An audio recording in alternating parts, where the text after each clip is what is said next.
Hello students, आज हम अपना स्ट्रैटेजिक मैनेजमेंट का एक नई वीडियो स्टार्ट करते हैं। प्रीवियस वीडियो में हमने अपना मीनिंग, डेफिनेशन ये सब कुछ क्लियर किया था कि हमारा मतलब हमें पता चल गया था। अब हम पढ़ते हैं what is the importance of strategic management. देखो, पढ़ने के बाद हमें पता चल गया कि एक फंक्शन, मेन इसका फंक्शन है directions, long term plans provide करना, ठीक है।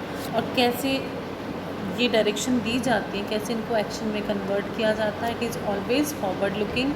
जो स्ट्रैटेजिक मैनेजमेंट होता है ये forward, so it has orientation towards future. जो मेन ये फ्यूचर ओरिएंटेड है। तो हमारा फर्स्ट पॉइंट तो यही हो गया है। नंबर 2 क्या है? Strategy is a course of action.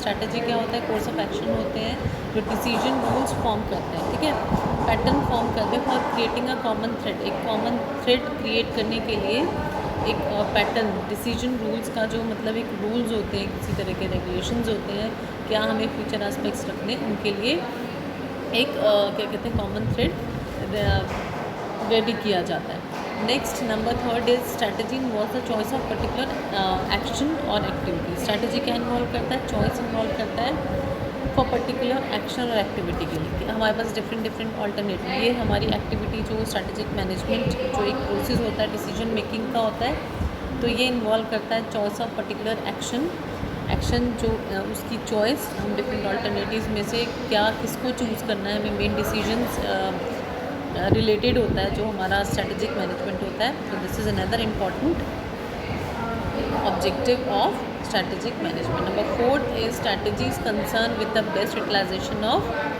Firm resources in changing environment. जितना ये चेंजिंग इन्वायरमेंट है इन मॉडर्न एरा, तो ये स्ट्रैटेजी हम किस लिए स्ट्रैटेजी मेक ओवर करते हैं, किस लिए फॉर्म करते हैं, कि जिससे कि हमारी फर्म के जितने भी रिसोर्सेज हैं उनका ऑप्टिमल यूटिलाइजेशन हो सके, ठीक है, बेस्ट एंड बेस्ट उनका यूजेस हो सके।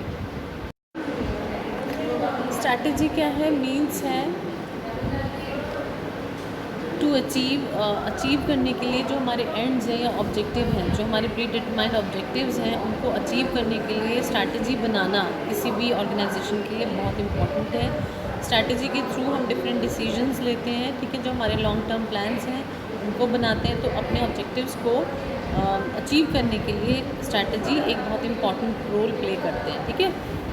Strategy management is more dynamic, मतलब ये बिल्कुल एक कहते हैं ना, ग्लोबल इन्वायरमेंट में everywhere in each and every work, task, organisation, it helps in understanding the organise जो इन्वायरमेंटल डायनामिज्म है उसको समझने में भी स्ट्रैटेजिक मैनेजमेंट बहुत ज़्यादा एक रोल रखते हैं, अपना इम्पॉर्टेंट रोल रखते हैं। तो मोर डायनामिक है, ग्लोबल इन्वायरमेंट में used each and every aspect, जितने भी हमारी जो भी हमारी जो चेंजिंग इन्वायरमेंट है उसमें ग्लोबली हर जगह रिक्वायर्ड है स्ट्रेटजीज़, ठीक है। कैसे हम अपनी कहते हैं ना रणनीति बनाना, कि हमें कैसे अपना वर्क करना है आगे ना। Next is strategic management allows the firm, allow करती है एक फर्म को एंटिसिपेट करने के लिए चेंजिंग कंडीशंस, जितनी भी चेंजिंग कंडीशंस हैं, through various kind of analysis किए जाते हैं स्ट्रैटेजिक मैनेजमेंट के थ्रू। डिफरेंट एनालिसिस किए जाते हैं कि कौन से जो हम क्या डिसीजंस ले रहे हैं, क्या हमें लेने चाहिए, ठीक है, क्या डिसीजंस हमारे वाइबल हैं, क्या मतलब किस तरह से हमें डिसीजंस हमें कैसे हेल्प कर सकते हैं। तो ये सारी चीज़ों को आंसर करने के लिए स्ट्रैटेजिक मैनेजमेंट का एक बहुत बड़ा रोल है। तो ये हमें अलाउ करती है फर्म को to anticipate changing conditions through various kinds of analysis. Different analysis के थ्रू हमें डिफरेंट कंडीशंस में एंटिसिपेट करता है, ठीक है। नेक्स्ट है हमारा स्ट्रैटेजिक मैनेजमेंट प्रोवाइड करता है guidance to set the organisational जो ऑब्जेक्टिव्स हैं उसको सेट करने के लिए, ठीक है, उसके लिए क्लियर गाइडेंस मिलता है ऑर्गेनाइजेशनल ऑब्जेक्टिव को, गोल्स को एंड पॉलिसीज़ को, ठीक है। क्लियर गाइडेंस हमें कहाँ से मिलती है? स्ट्रैटेजिक मैनेजमेंट के थ्रू। नेक्स्ट है हमारा स्ट्रैटेजिक मैनेजमेंट एनकरेज करता है टॉप एग्जीक्यूटिव्स को to focus change and provide direction and control. जितने भी टॉप एग्जीक्यूटिव्स हैं उनको एनकरेजमेंट मिलता है फोकास्ट जो चेंजिंग एक चेंजेस हैं उनको फोकास्ट करने के लिए, और डायरेक्शन एंड कंट्रोल, एक डायरेक्शन प्रोवाइड करने के लिए, एंड फिर कंट्रोल थ्रू इवैल्यूएशन, मतलब उसको कंप्लीट करने के लिए। नेक्स्ट है हमारा strategic management provides data provide करता है, इन्फॉर्मेशन प्रोवाइड करता है अबाउट डिफरेंट जो बिजनेस ट्रांजेक्शन्स हमारी हुई है उनका पूरा रिकॉर्ड प्रोवाइड करता है टू द मैनेजर्स, ठीक है, और हेल्प करता है डिसीजन मेकिंग करने में, डिसीजंस बनाने में सिस्टमेटिकली।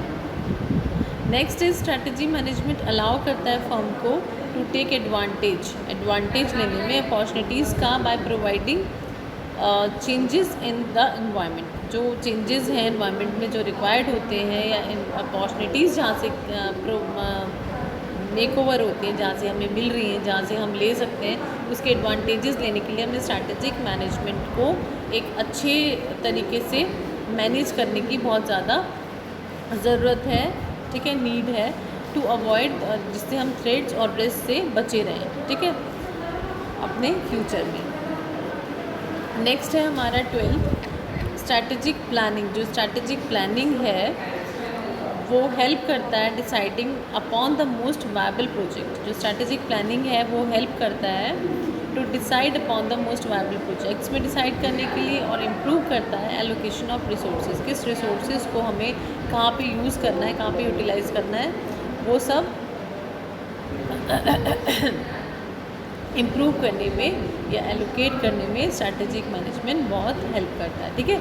एक ये भी इम्पॉर्टेंस आप बोल सकते हैं स्ट्रैटेजिक मैनेजमेंट का कि वो प्रोवाइड करता है प्रॉपर कम्युनिकेशन ऑफ इंफॉर्मेशन किस बिटवीन डिफरेंट लेवल्स। जितने भी लेवल्स हैं मैनेजमेंट के, ऐसी स्ट्रैटेजीज़ जो होती हैं, जो हर तरह से स्ट्रैटेजी हर लेवल पे बनाई जाती है, हर तरीके से बनाई जाती है, हर वे में बनाई जाती है, हर जैसे कम्युनिकेशन अगर सिस्टम है उसके लिए भी हमें क्या स्ट्रैटेजी रखनी है, हमारा कम्युनिकेशन सिस्टम कैसा होगा, ये चीज़ भी हम प्री डिसाइड करते हैं, प्री प्लान करते हैं, ठीक है। तो ये डिफरेंट लेवल्स में एक अच्छा कम्युनिकेशन सिस्टम बनाए रखती है, इनकरेज करती है कम्युनिकेशन को इफेक्टिवली वर्कआउट करने के लिए। अब नेक्स्ट अगर हम अपने कंक्लूडिंग पॉइंट्स ले तो हमारा क्या है, एक तो आइडेंटिफाई करता है बिज़नेस की कोर कॉम्पिटेंसी को, जो हमारा स्ट्रैटेजिक मैनेजमेंट है, सेटअप करता है जो बिज़नेस ऑब्जेक्टिव्स हैं इनको क्लियरली सेटअप करने के लिए हमें स्ट्रैटेजिक मैनेजमेंट की बहुत ज़्यादा रिक्वायरमेंट होती है, स्ट्रैटेजीज़ में कवर करने की, स्ट्रैटेजीज़ बनाने की, उसको मैनेज्ड वे में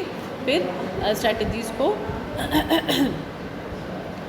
उसके साथ चलने की, उस पाथ पे चलने की हमें बहुत ज़्यादा रिक्वायरमेंट होती है, जिससे कि हम सेट कर सकें क्लियरली अपने बिजनेस ऑब्जेक्टिव्स को, ठीक है। वो इट गिव्स शार्पन फोकस, ये जो एक शार्प फोकस रखती है, विच इज़ जो स्टैटिकली जो इम्पॉर्टेंट है, ठीक है। जो स्ट्रैटेजीज़ हमें अपनी बिज़नेस की बनानी है, जो इम्पोर्टेंस है हमारे बिज़नेस के लिए, उस पर मतलब जो एक वैरायटी ऑफ फोकस है, मतलब जो फोकस है सिंपली जो हमारे ऑब्जेक्टिव्स पे रहना है, जो हमारे प्रीडिटरमाइंड ऑब्जेक्टिव्स पे रहना है, उसके लिए उसको शार्पन करने के लिए स्ट्रैटेजिक मैनेजमेंट बहुत इंपॉर्टेंट है, ठीक है। एक अपना बहुत अच्छा इंपॉर्टेंट रोल लगता है इम्प्रूव करने के लिए। अंडरस्टैंडिंग ऑफ चेंजिंग इन्वायरमेंट में हमें कैसे सर्वाइव करना है, कैसे अपने बिजनेस को रन आउट करना है, उसको इम्प्रूव करने के लिए स्ट्रैटेजिक मैनेजमेंट हमें अंडरस्टैंड करना ये बहुत इम्पॉर्टेंट है। स्टडी करना स्ट्रैटेजिक मैनेजमेंट की ये बहुत इम्पॉर्टेंट है, ठीक है।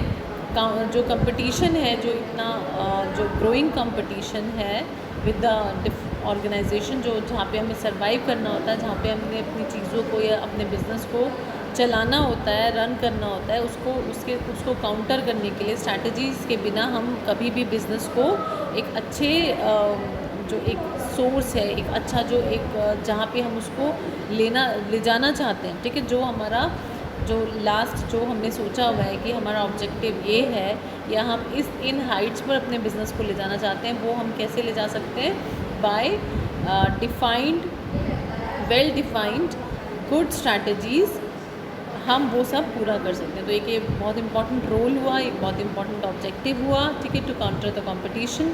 नेक्स्ट आता है बिजनेस कैन बी प्रोएक्टिव हो सकता है रादर देन रिएक्टिव।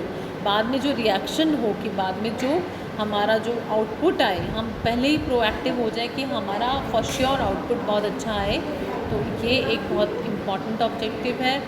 और सिंपली ओवरऑल ग्रोथ जो है किसी भी बिज़नेस ऑर्गेनाइजेशन की, उसके लिए स्ट्रैटेजिक मैनेजमेंट एक बहुत अच्छा, एक बहुत इम्पॉर्टेंट रोल लगता है। तो ओवरऑल ग्रोथ के लिए सिंपल। अब हमने जो कंक्लूडिंग पॉइंट्स अपने रखे हैं उसमें हमें पता चला है कि आइडेंटिफाई करने के लिए बिज़नेस को, ठीक है, सेटअप करने के लिए क्लियर जो बिज़नेस हमारी ऑब्जेक्टिव्स हैं, शार्पन फोकस रखने के लिए जो हमारे स्ट्रैटेजिकली जितने भी इम्पॉर्टेंट बिजनेसेस हैं, जो हमारी को ब्रांचेस हैं या जो भी हैं, उन सबको रन आउट करने के लिए बहुत इम्पॉर्टेंट है, ठीक है।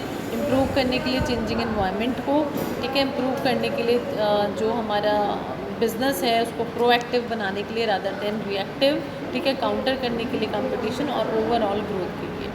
तो ये हमारे कुछ पॉइंट्स थे जो हमने इम्पोर्टेंस में, अगर इम्पोर्टेंस का हमारा कुछ भी हमें रिलेटेड टू दैट लिखना है, या अभी इंट्रोडक्टरी लेवल पे हमने सब कुछ ही करना है कि हमारे नेचर क्या है, मीनिंग क्या है, ठीक है, और ये सारी चीज़ें हमने करनी है। तो अब हमारा ये एक ऑब्जेक्टिव से रिलेटेड हमने टॉपिक किया है।